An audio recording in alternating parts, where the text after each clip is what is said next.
Cek, bismillahirrahmanirrahim. Assalamualaikum warahmatullahi wabarakatuh. Selamat datang kembali di mata kuliah atau materi pemrograman spasial. Dan di sini kita akan membahas mengenai bagaimana Python itu digunakan untuk keperluan geospatial data science. Tapi sebelum itu kita akan membahas terlebih dahulu mengenai apa itu geospatial data input dan output.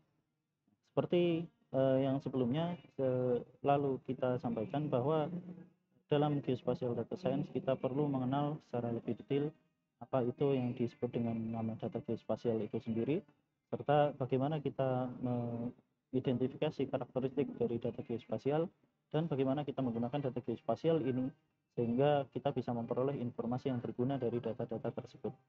Nah, untuk minggu ini saya akan sampaikan dalam bentuk modul.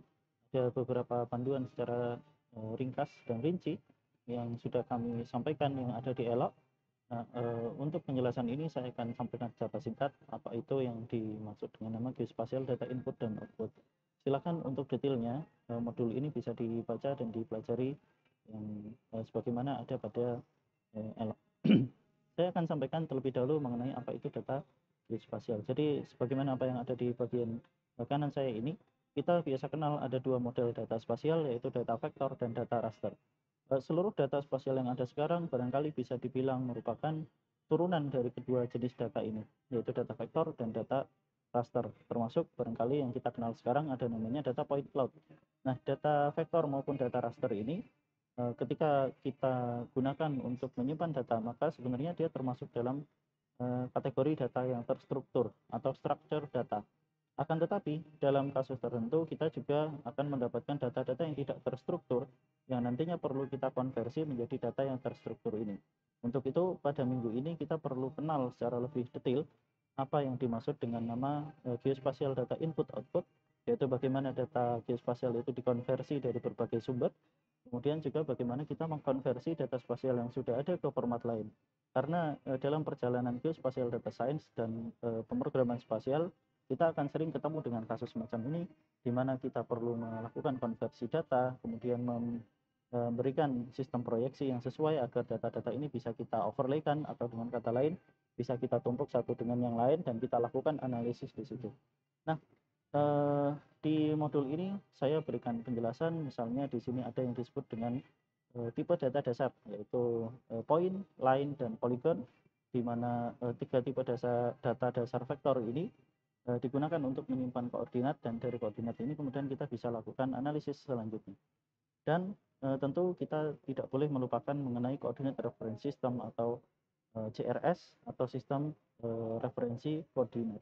Nah, ada beberapa hal yang terkait dengan CRS ini yang perlu sekali untuk kita definisikan dan kita pahami, dan di modul ini sudah disampaikan secara ringkas namun detail mengenai bagaimana sebuah data spasial itu kemudian bisa kita posisikan di atas permukaan bumi.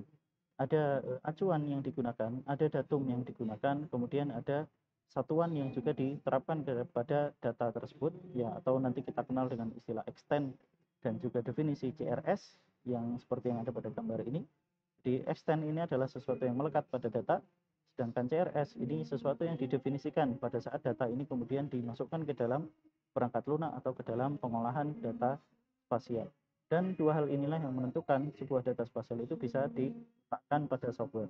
Ketika kita membuat sebuah data, kemudian ternyata extend dan CRS-nya tidak sesuai, sebagai contoh yang ada di gambar ini, maka ketika kita memiliki data Yogyakarta misalnya, maka kita tidak akan bisa menempatkan posisi data Yogyakarta ini di tempat yang benar di Indonesia. Dia akan menyimpang. Sehingga untuk membenarkan kesalahan ini kita perlu memahami apa itu CRS dan bagaimana CRS ini bisa kita gunakan pada data-data yang tidak terstruktur, yang seringkali tidak memiliki koordinat.